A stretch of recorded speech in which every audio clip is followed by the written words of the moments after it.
ছোট্ট পাই চলতে চলতে ঠিক পৌঁছে যাব সেই চাঁদের পাহাড় দেখতে পাবো। সেই চাঁদের পাহাড় মাথায় যাহার রামধনু রাঙা হয় দেখতে পাবো।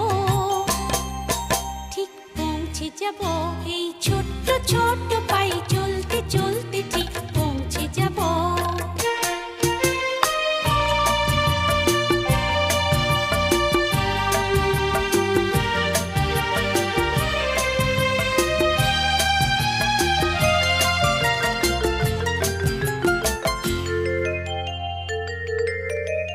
বড় কিছু কাজ কি গো সহজে হয়, কষ্টকে মনে করো কষ্ট নয়। বড় কিছু কাজ কি গো সহজে